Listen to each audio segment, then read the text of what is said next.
Hey guys! Welcome back on my YouTube channel, and in this video, tuturo ko sa iyo kung paano i-install ang DaVinci Resolve 16. This is one of the popular na pinag-uusapan sa YouTube, sa internet na video editing software na magagamit mo 100% free. So, kung ikaw is content creator, kung ikaw is gumagawa ng mga video sa YouTube, if you want to learn a video editing, you can use this software for free at pwede mong aralin. So, dito sa video na to, i-install natin siya. Ako mismo, first time kong gagamitin itong DaVinci Resolve. Kaya naman, excited ako para matutunan, i-explore yung mga features, paano siya gagamitin dahil marami ko napapanood sa YouTube na marami nang nagsiswitch from Premiere Pro switch to DaVinci Resolve editing software. So, tara, install na natin. So, I already downloaded this file on DaVinci Resolve website. So, kung gusto mo puntahan mo lang yung website ng DaVinci Resolve para ma-download mo siya. Punta tayo.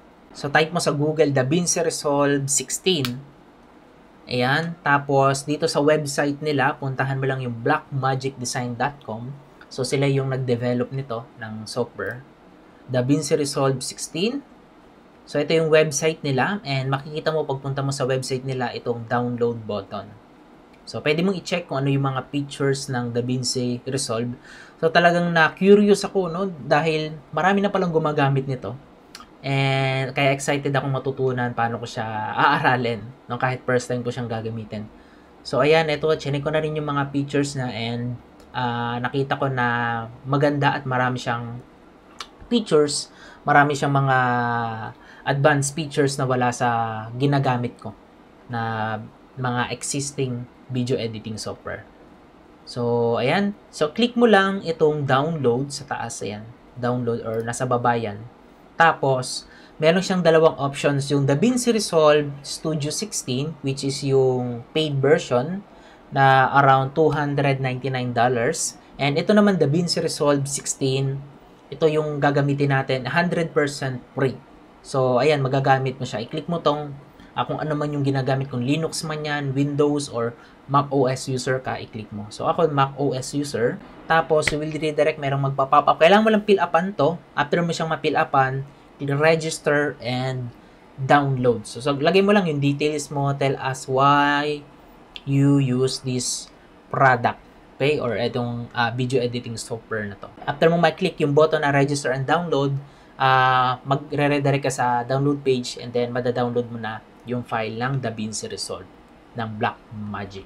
So ngayon, ito already download na and ang file size na is nasa 1.5 GB o maliit lang siya. So ngayon, install natin. So sa pag-install sa Mac, ganito lang naka-DMG file siya.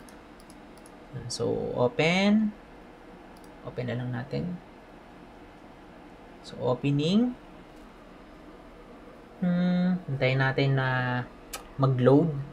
So, dahil first time ko itong i-install. So, ayan, first time ko itong install. So, sundan mo lang yung mga step-by-step instructions niya. Resolve manual. Yan, pwede natin itong i-open. Preview. Manual, ayan. So, para at least, no, meron tayong guide. So, ito yung manual niya. Okay, so parang parang paano mo siya gagamitin. So later on na lang natin to gamitin. So ngayon install na natin siya. So dito install Resolve. So ang gagawin mo is i-open lang 'yan. Installer, okay. Tapos, ayan, continue mo lang. Ayan, continue. License, agreement. Alright, agree.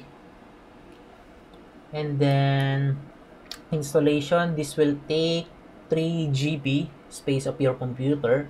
So, kaya naman dapat merong storage allowance yung PC na ginagamit mo. Okay, so meron naman install.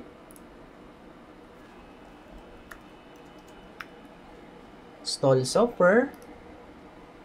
Yan. So, hintayin lang natin na mag-load. So, ayan, installing na siya and I'm so excited na magamit to dahil nakita ko lang to sa YouTube talaga na maraming gumagamit. So, talaga nag-research ako kasi I'm planning to use a Premiere Pro or Final Cut Pro. Namimili ako sa dalawang yun and then nakita ko yung isang reviews dito sa DaVinci Resolve, which is magagamit mo siya for free. So, hindi mo na kailangang i-upgrade pa or bumili pa ng license. Kung yung license naman na gagamitin mo yun sa DaVinci Resolve, yun yung mga advanced editing na ginagamit yun sa mga filming. So, pero yung nakita ko na DaVinci Resolve is 100% free, talagang fully 100% na magagamit mo yung mga features mo kung nagsisimula ka sa video editing. So, kaya naman excited ako na magamit to. So, ayan, hintayin lang natin na mag-load. Installing na siya. Less than a minute. Ayan. So, mamaya ko na to babasahin yung kanyang manual. Alright. So, the installation was successful. Alright. So, close na natin. Okay, close na natin tong installer. And then, check natin. DaVinci Resolve. Ito, nakita mo, installed na siya. Click natin. It's DaVinci Resolve. Kung Mac OS ka. Kung sa Windows naman yan, makikita mo yan sa under menu, yung shortcut niya. Or sa desktop, automatic yung nagkakaroon kung Windows. So, ayan, open na yung DaVinci Resolve 16. Excited na ako na gamitin to. Excited na ako na explore paano ba to gagamitin dahil wala pa akong ka-idea paano ba gamitin itong DaVinci Resolve 16. Dahil first time ko nga siyang gagamitin. So, siguro, may skip tour. Siguro, check natin yung tour. Welcome tour. Ayan. Para at least mapamilyar tayo kahit papano. So, kung first time mo itong gagamitin, check mo rin yung mga ganyan, ano.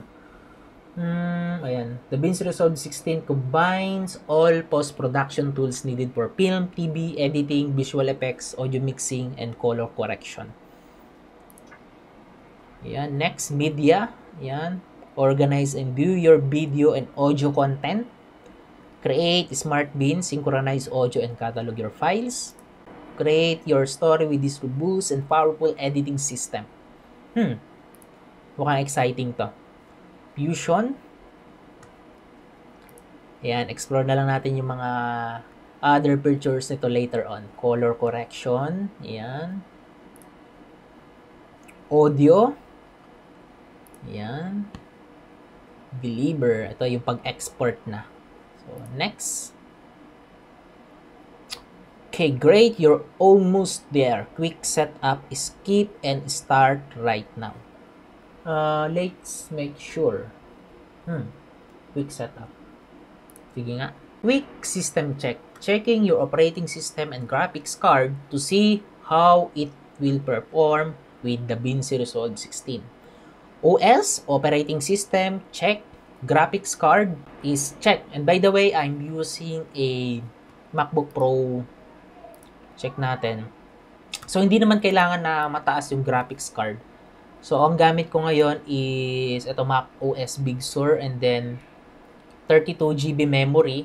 And ang pagkakaalam ko dito, at least 16 or 8GB memory pwede na siyang gamitin.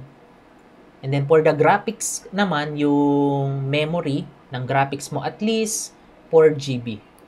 So, sa akin, I'm using a 8GB graphics. So, ayan. So, approve naman. Continue. Set up your project. Ayan, 2K SD. So, HD na lang tayo. 720, 1080. Continue. Media collection. Where would you like to store your media? So, ito naman kung saan mo i-store yung media. So, kung sa'yo, kung saan mo siya ilalagay, so, dun mo siya i-point. So, sa akin, i-store ko siya, would like to access the documents and folder. I-store siya sa aking folder para ma-organize ko. So, under Documents, J. Gregorio, and YouTube file. So, kadalasan naman kasi ng mga contents na ginagawa ko is naka-folder yon for YouTube. And kadalasan ng mga contents na ginagawa ko is sa YouTube ko ina-upload. So, continue. DaVinci Resolve, familiar with another non-linear editor. Choose the layout that you currently use. So, siguro ito na lang, DaVinci Resolve. Alright, you're all set. Start. Yan na, naglo-load na siya. I'm excited na gamitin ito. And kagandahan dito is 100% free. Oh, talagang perfect to sa mga aspiring video editor o kung gusto mong magsimula ng vlogging sa YouTube. So, kailangan aralin mo rin yung editing. Isa to sa mga important skills na kailangan mong matutunan if you are starting a YouTube, no? Kung mas maganda kasi yung ikaw is alam mo kung paano siya ine-edit. Okay, ma-express mo, alam mo yung ano yung kalalabasan ng mga video mo. Kahit magsimula ka sa mga basic editing. Ayan. So, ayan, I think maganda to. Ito na tayo ngayon sa editing or sa dashboard. Ano ba to? So, basta dito sa editing ng DaVinci Resolve software, editing software.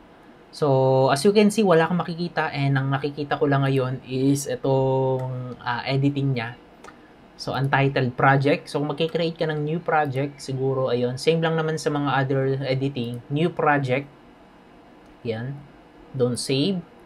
Gawa na lang tayo ng bagong project. Sabihin natin, Facebook Ads Conversion Training. So, ito yung bago kong content na i-upload sa YouTube. So, ayan, dito ko i-edit sa DaVinci Resolve.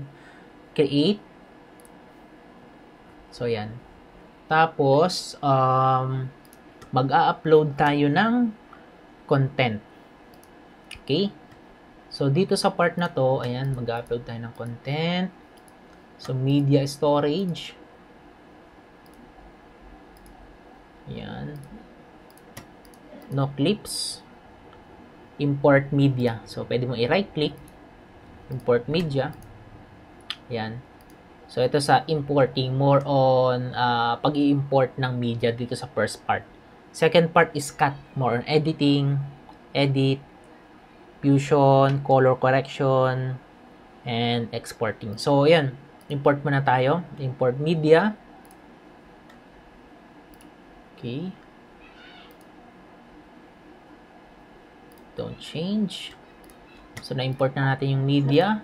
Dito na tayo sa second part, on cut. Dito na sa baba, click mo lang to. Tapos, click. And drag and drop na lang natin. Drag and drop natin dito sa timeline sa baba. Okay, so makita mo na drag and drop na siya. And as you can see, hindi siya naka-fix. So, adjust natin. Yan. So, directly, pwede ka mag-zoom dito. Yan. Check natin kung paano mag-cut dito. So, dito sa timeline, mukhang madali lang naman siya. Yon, ito yung mga excess. Right. So, check natin pa paano mag-cut. Right click. And split. Ayan. Tapos, itong part na to, syempre, delete mo na yan. Hey guys, what's up guys? Welcome back on my YouTube channel. Close. Ayan. Thank you so much. Yun. So, mukhang maganda siyang editing. Tapos dito, crop. Audio size. Para mataasan mo yung audio niya. Nakikita mo sa baba. And, ito naman, stabilize. Lens correction. Nice. Alright, so okay na. So, sa pagka-cut, i-click mo lang yung sa timeline mo, kung anong media yun, tapos split.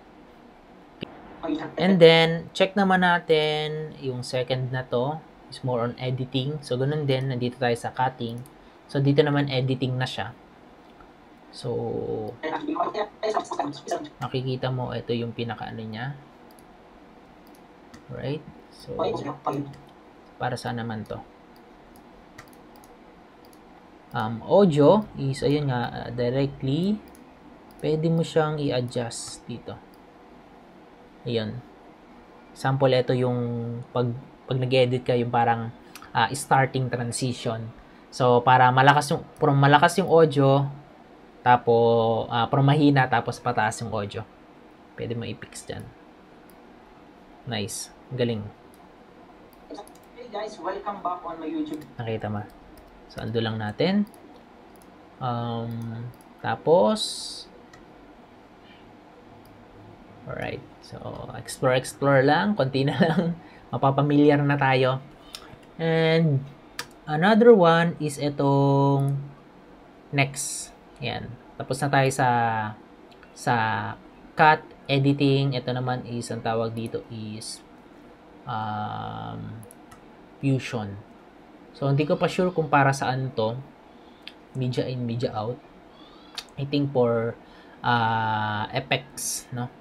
Skip na lang natin yan. So, dito naman tayo sa color correction. So, color correction, yan. So, ito yung media. Adjust natin yung color ng ating, yan, i-correct natin. So, makikita mo medyo madilim. Try natin i-adjust. Ayan. Ito. Kung nagpo-Photoshop ka, familiar ka na sa color correction. So, isa to sa mga skills ng mga video editor. Ayan. Meron siyang different type. Custom, hue versus hue. Ito naman is loom. Ayan. Check natin. Adjust. Ayan o. Nakikita mo yung adjustment, real-time adjustment niya. Tapos, yan. Parang nagpo-Photoshop ka.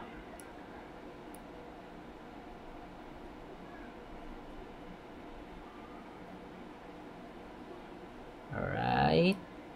And then, ito naman sa side na to is parang, ano to radius, scaling. Try natin adjust konti. Tracker. Right. So, hindi ko pa alam paano yan gamitin. Color wheels. Ito naman, gain. Ayan, maganda to. Zoom natin. So, makikita mo yung kaninang madilim, medyo nag-okay na siya. Na I believe. Diba? Color correction na natin before natin i-cut lahat. Gamma. Right. Oops. Right, offset.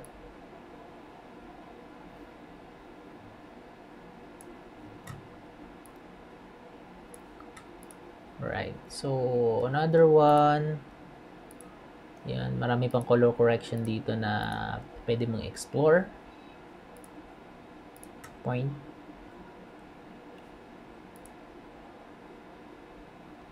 Nice.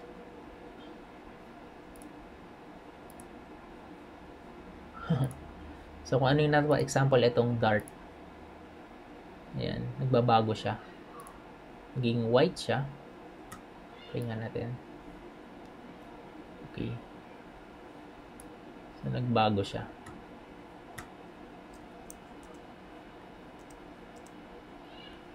Nice. Okay.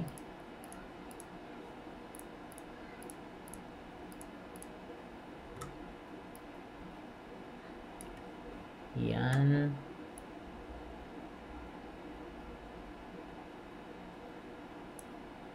Oops.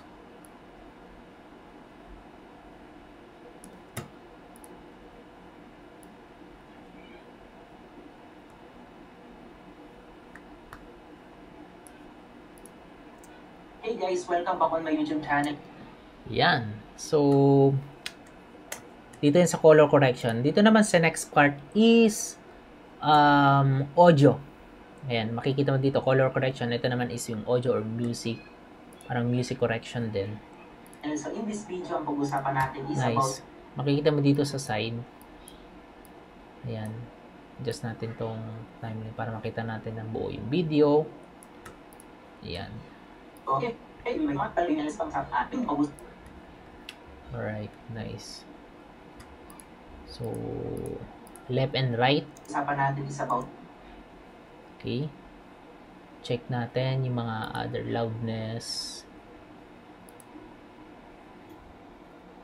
Fader, plugins, composition. So, explore na lang to later on. So, hindi ko po masyadong familiar. Conversion ads campaign. Nice. So, mukhang maganda siya. And last one is itong mga meter. Itong export. Right.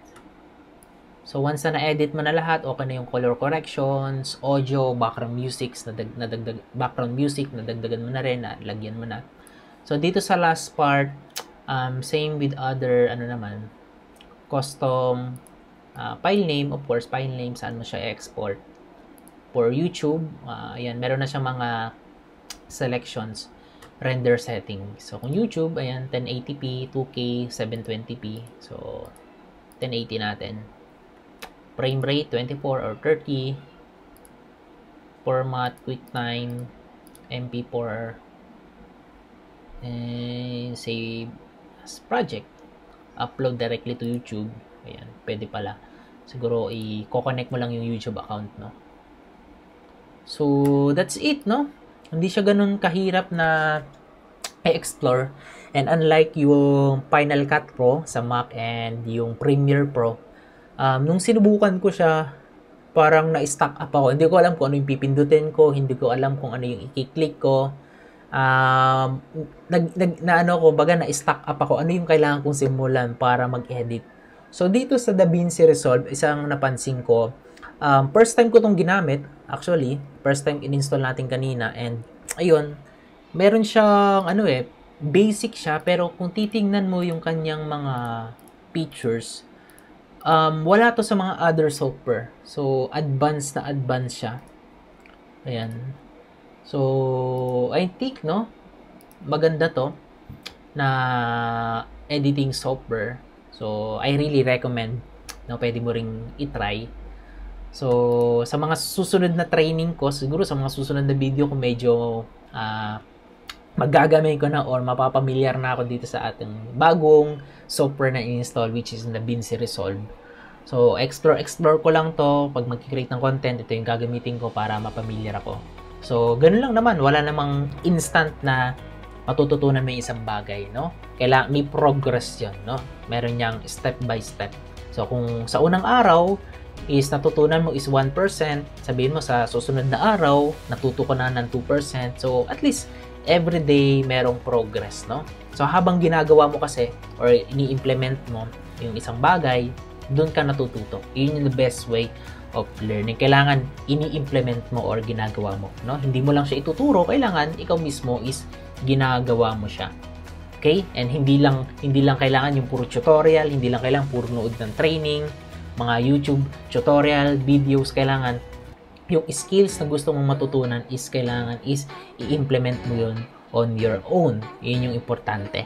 Okay? So, kung gusto mo matutong mag-vlog, mag-vlog ka. Kung gusto mo matutong mag-vlog and then mag-edit ng video, pagsabayin mo yon. Mag-vlog ka, mag-shoot ka ng videos, and ikaw yung mismo yung mag-edit. So, dual. So, that's it for this training, for this video tutorial kung paano natin install yung DaVinci Resolve and then konting preview din step by step paano siya sisimulan. So, I promise you na madali lang itong gamitin unlike dun sa mga other software, advanced software na susubukan ko sana pero hindi ko na lang tinry. So, nakita ko itong DaVinci Resolve, maganda yung reviews kaya nag-take action agad ako na install ito. Lalagay ko rin yung link kung di mo makita yung website, lalagay ko yung link sa ibaba ng video na to. And kung meron ka mga kaibigan na gustong matutunan kung paano mag-edit ng videos, you can share this video no? Para sa maging foundation nila na aralin itong DaVinci Resolve editing software kung saan pwede silang magsimula ng video editing sa software na to. Okay? So yun, thank you so much for watching and don't forget to share this video. Kita-kits on the next video. Bye-bye.